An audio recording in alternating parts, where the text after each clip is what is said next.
All right. Well, welcome everyone to May's Journal Club.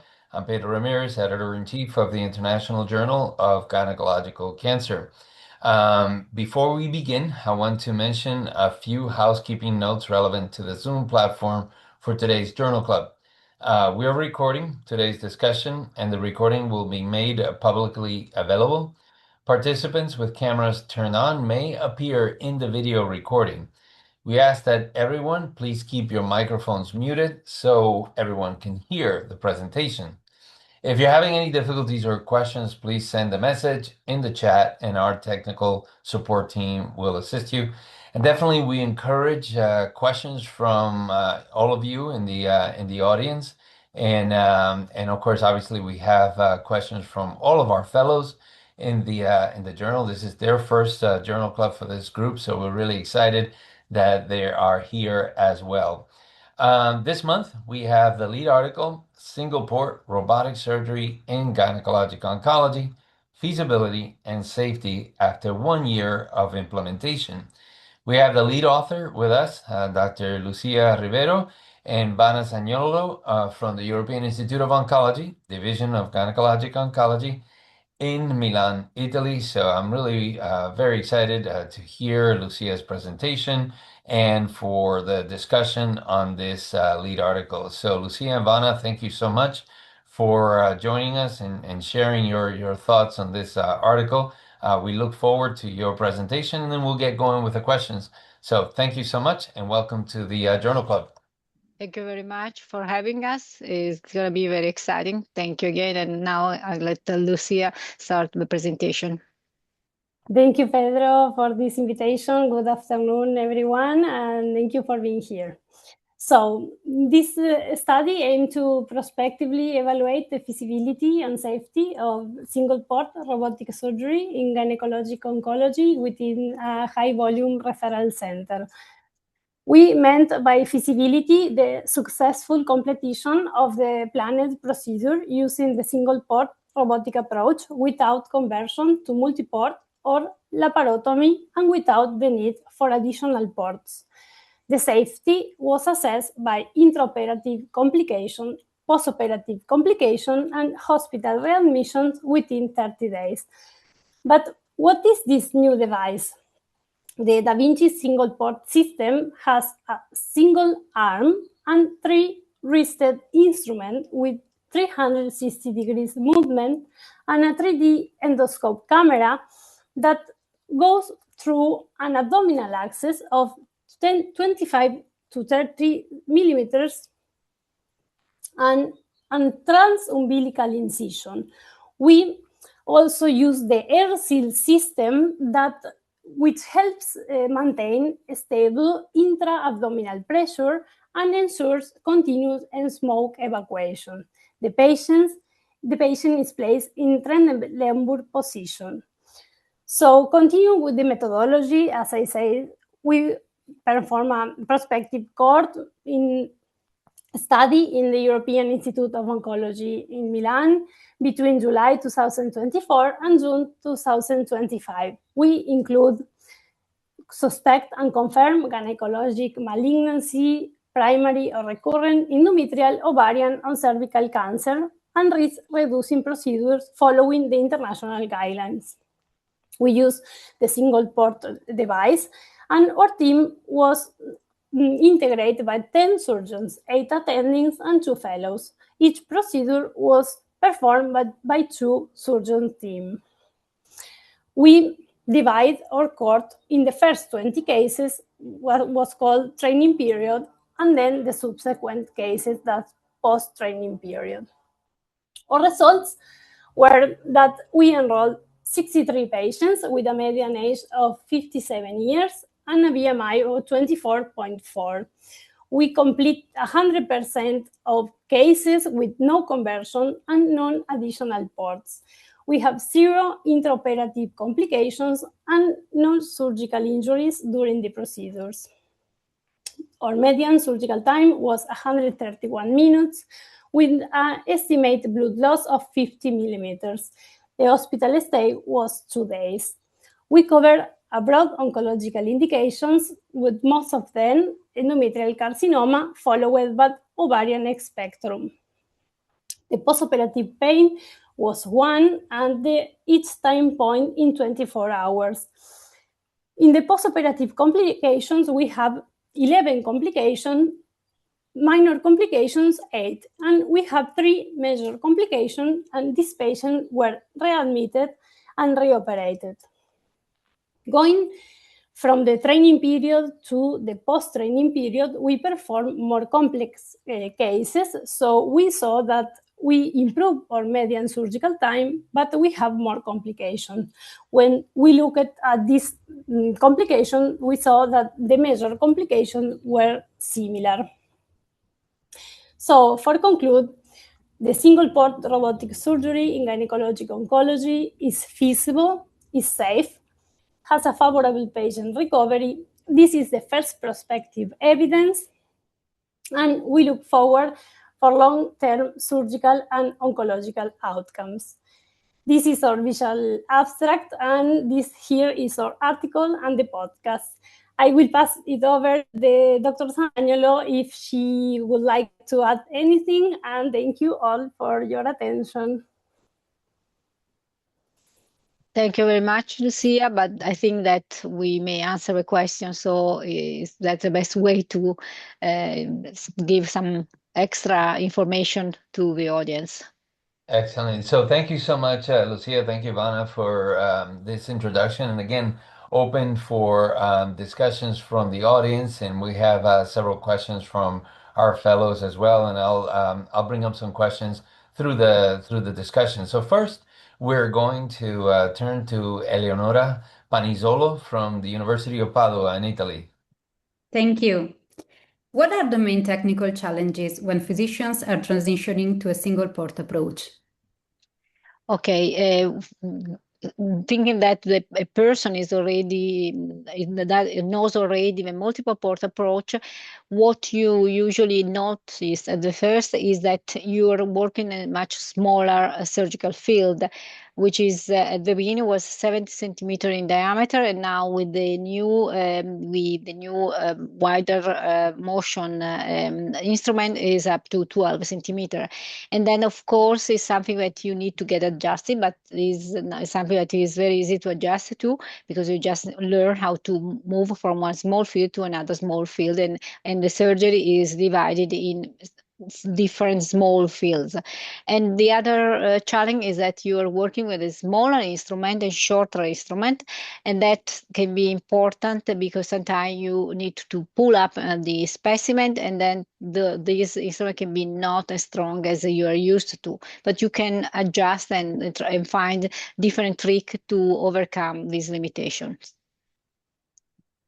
Excellent. Thank you, Eleonora, for that question. Before we go to the next question from our fellows, Vanna, I'd love to hear your thoughts with regards to specifically a question about training and education, right? And a lot of our trainees, fellows, residents, they're going to want to acquire skills that they can then carry on forward. Single port is not available in most institutions. So where do you find the value in already a pool of patients that you're having to divide between laparoscopic surgery, standard robotic surgery, and then adding a single port approach that may not be something that may be available for them to use in their future practice? Okay, so it means, does it make sense to teach our fellows to use a single port in the case they don't gonna use it? I think that in reality, in the end, is robotic surgery, so is a different instrument, and so if the fellows is going to be trained using a single port, is not going to have any problem to use the multi-port. So because the console is exactly the same, and you just really need to know small tricks. So I would say that the fellow, this is an add value. So it's true, maybe he's going to work in a place that it does not have yet the single port, may be able to have it later in the future, and is going to be already able to use it. So I would say it's not such a difference. It's not the same as in the past, comparing the multiple port to the single site robotic platform, which was completely different. So I would say it can be useful anyways, both in terms of laparoscopy, anyway you're learning something different, and in terms of robotic, because it's not that different. You need to change a little bit your mindset, but otherwise it can be useful as well. Excellent. So I see Gabriela Schivardi from also the European Institute of Oncology. So I'm not sure if she has a question for her own team or an additional comment. No, I just have an additional comment to what Dr. Zanagnolo was saying. So of course, I totally agree with what she was saying. And I think that as a person in training, like when you learn in like to do something with the single port and then you go back to the multiport, that was extremely useful. So I think that that can be even an advantage in your learning curve of robotic surgery. Excellent. Thank you for that comment, Gabriela. And certainly, again, I mean, we love for you to join in as well, for those who are participating in the podcast, to bring on their comments as well. We'll go to a question from the audience before we continue with questions from our fellows. İlker Selçuk from Turkey, one of our former recent fellows, he's asking, the cohort is characterized by a very small size, heterogeneity, and a short follow-up period. A 30-day complication rate is 17%, with 5% classified as major complications. Although no intraoperative complications were reported, the occurrence of complications such as pelvic hematoma, abscesses, or vault dehiscence should not be underestimated. So, based on these results, what are the author's intended meaning of what you're calling safe? Whether mentioning surgical or oncological aspects, are the complications related to the surgical platform? Okay, safe in terms of course, not oncology outcome, but this was a feasibility study, so not for sure. It was just to verify whether it could be used properly in a safe way, meaning with no intraoperative complication and no need of extra trocars for the assistant. In terms of course, this we had this complication, and we related that could be related to one factor. For instance, they were related to hysterectomy, and sometimes we had to get adjusted to this new instrument. And for instance, the bipolar is a smaller bipolar, and maybe we needed to learn better how to use it. That could have been a problem at the beginning, and the fact that different people were using it. So of course, all of us had a kind of learning curve. So for sure, small difference from the multiport can have caused a kind of being used to use the multiport in a very fast way without paying too much attention to detail, because at this point we've been using it for 20 years. It's something that we know and we can do with even almost with our eyes closed. Now this new instrument is slightly different, and those details maybe at the beginning we didn't really pay too much attention. That could be one reason. But of course, we are now very concerned and very careful with thinking about the risk of these complications. Great, and thank you, Vanna. And on a related question, Ana Conde Adan from MD Anderson in Spain. Hello, congratulations on your article. And yes, my question was about surgical complications, specifically to the major complications. So you had, out of the 63 surgeries, 3 major complications, which were 2 pelvic hematomas and a pelvic abscess. So the question is if you attribute only to the single port approach these complications, and maybe you have almost answered, but in the future with the learning curve, no, I mean, you think it will be improved? It's not this kind of complication are related to any kind of pelvic surgery, so can be related. It can be related to the new instrument, but not only to that. What we, of course, having had this major complication, we try to understand what could be a reason, and that's what I mentioned before. But of course, it's something that there is no zero complication, at least not at our place. Thank you. Excellent. Thank you, Anna, for that question. And then we'll turn over to Camila Luca David from Budapest, but now at Houston Methodist Hospital. Thank you. Congratulations on the study. I also have a question on complications. Do you think the 30-day outcomes may underestimate important late complications like incisional hernia? And what follow-up duration do you believe would be necessary? Thank you for your question. I think 30 days is a standard reporting window, and we follow it. But you raise a valid point. Based on the healing timeline of the fascia closure and the sutures, we think maybe 90 days could be a very good time informative for this kind of complications. So we will be capturing long-term surgical outcomes as the cord mature to keep these kind of complications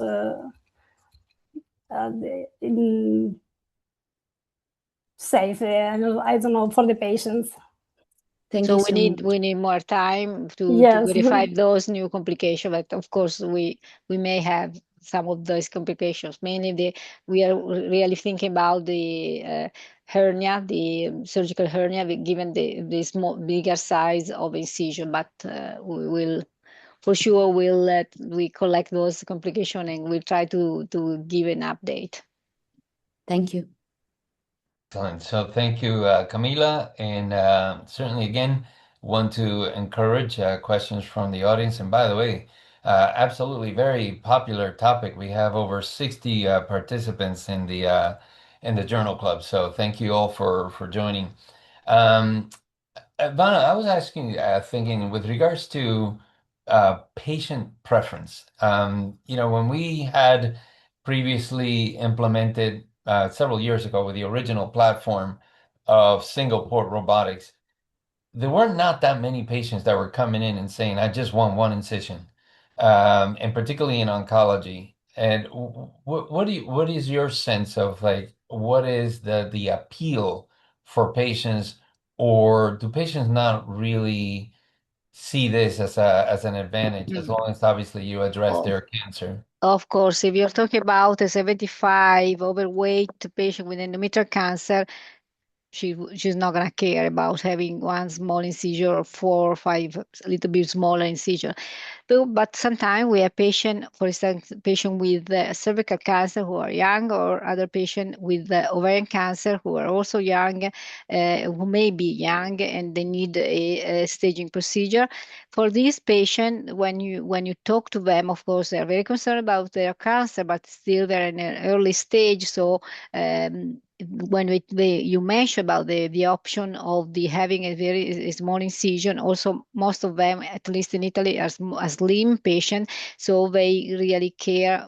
I mean, they don't think that the cosmetic is what is most important to them, but can be important. So some of them really, when we mention the option of having a single port, they are glad about that option. Okay. All right. And then we'll move now to Costanza Sapanoro from San Raffaele, Italy. Hello, everyone. Thank you for the great presentation and for this amazing overview. Thank you all. I was wondering how you would frame the patient population represented in the study, because the cohort appears relatively favorable in several respects, including BMI, despite nearly half of the patients having endometrial cancer. So my question is, do you see these results as mainly reflecting the performance of the platform itself, or also the importance of careful patient selection during the implementation phase? I think, thank you for your question. Both factors plays a role, but as we say, we have a very selected cases in the first training period. So maybe this have an impact in the population that we have.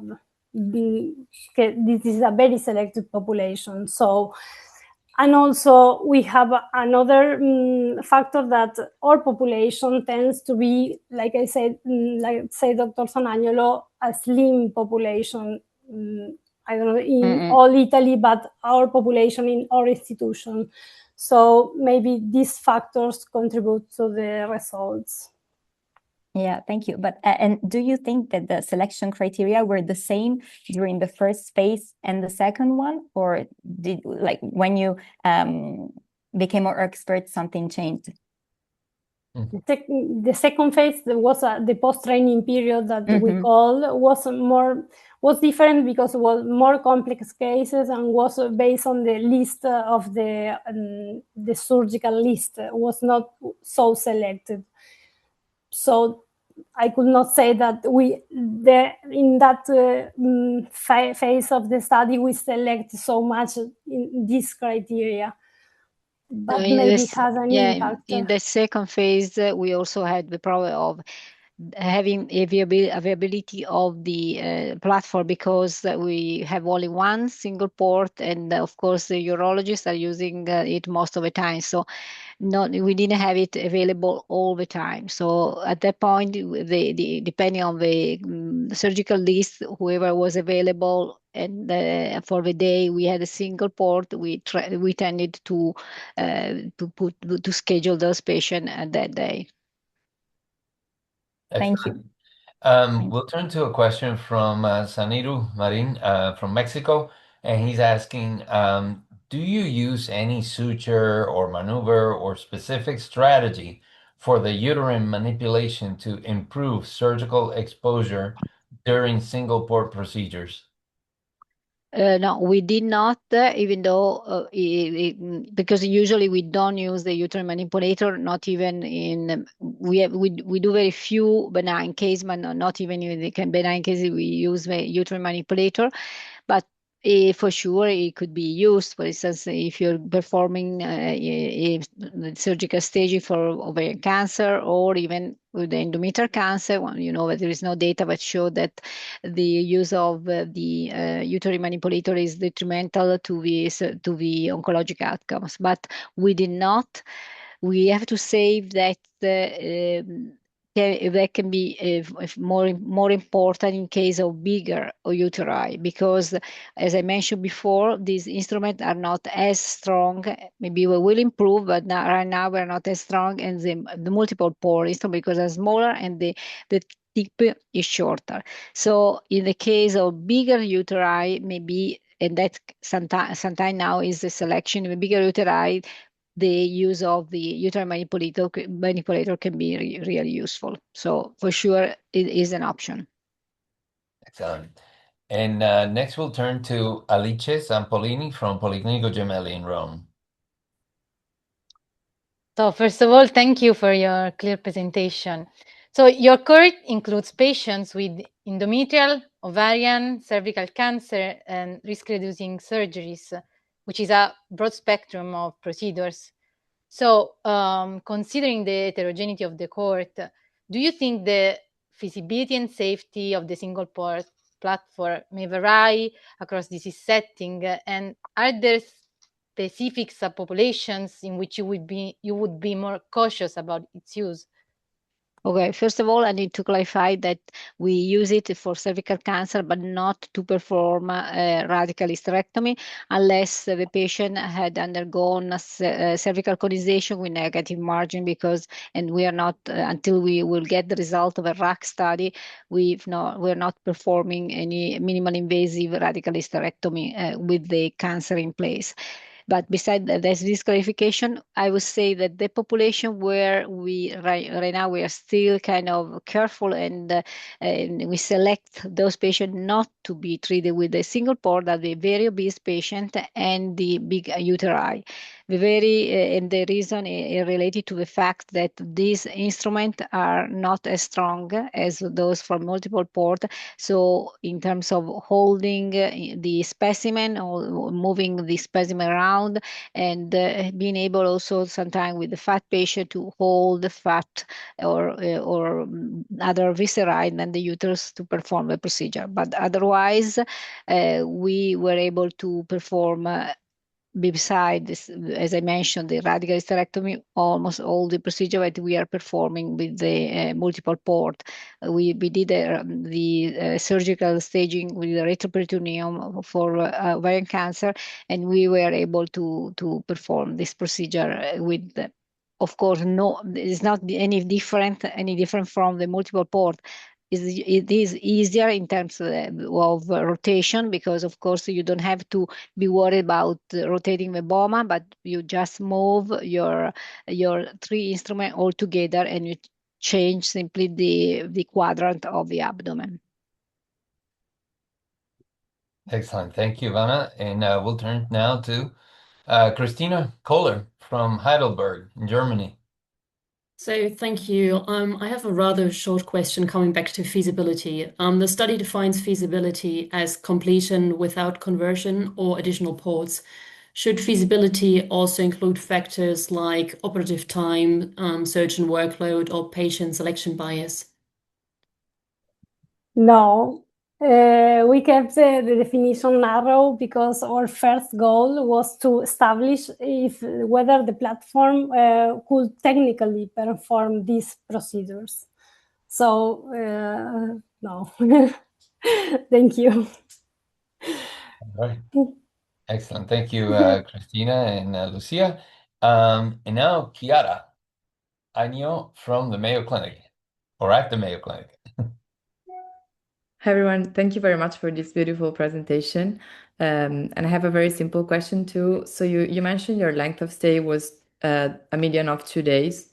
And does this compare favorably or similar to your length of stay for multi-port robotic or laparoscopic surgeries in your unit? Thank you. Thank you, Chiara. We didn't formally compare platforms in this study, so that said, our 2 days reflects an institutional protocol. Oncological patients are routinely kept 2 nights for reimbursement purpose. So this is the reason that our patients has a good recovery and had 2 days at the hospital. Actually, we needed to convince them to stay 2 days because they would like to go earlier, but we don't allow them to leave earlier because otherwise we don't get enough reimbursement. And that was one of the questions that we also raised during the podcast that many of you might have already listened to, with regards to the length of stay being longer than typically seen in other countries. So with that, then we'll turn to Ezra Belir also in Germany. Hello, thank you so much for the presentation. And given that the multiple port robotic surgery already achieves great outcomes in gynecologic malignancies, what specific needs does the single port approach addresses? Thank you so much. Thank you for the question. Actually, as I was mentioning before, is the fact that you can really move the single arm all around 360 degree of the abdomen, so you can go from one quadrant to the other very easily, is much quicker than with the multiple port. So there are indications related to procedure, main indication by a procedure where you have to work in the pelvis and then the upper abdomen. We're now collecting data on what could be a very good indication for the single port in the treatment of oligometastatic single or few metastasis or recurrence from ovarian cancer, and is the best way because you can have you can have a nodule in the upper, in the right gutter, and then some other nodules in the other quadrant in the pelvis, and you can go ahead, even in patients who had already been treated surgically, you can very easily go from one quadrant to the other. You can proceed with the lysis of adhesion. We just published a video article showing how we perform a removal of nodules at the level of a right gutter, and then we perform the splenectomy using the single port, because it was very easy. And of course, if you think about moving from the pelvis to the upper abdomen, is not a big deal with this multiport as well, but the triangulation can be very different. So sometimes the ports which are good for the pelvis are not good for the upper abdomen, if you think about the spleen or the diaphragm, whereas this problem doesn't exist at all with a single port. Excellent. Thank you, Vanna. And next, we're going to turn to Nigeria. Kudus Lawal. Yeah, thank you very much, and congratulations on the paper. I'm going to ask, what are the current technical and operational limitations of the Da Vinci single port system compared to previous versions?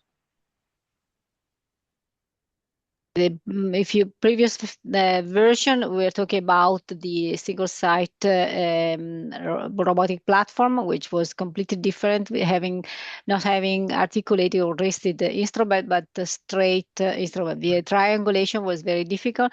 The range of movement was very narrow, and so the difficulty of any kind of procedure was very significant. So I would say that at this point, there is no comparison. I mean, this instrument is absolutely much better and is comparable with the multiple port. Excellent. And we have one more questions from our fellows. This one comes from Chiara Innocenzi in Policlinico Gemelli in Rome. Yes, many thanks for all this insight. I'd like to ask, given that the study concludes that with appropriate patient selection and within experienced surgical teams, single port robotic surgery can be integrated into high volume gynecologic oncology programs. So to summarize, what is the appropriate patient selection and how can we define the experienced surgical teams accordingly?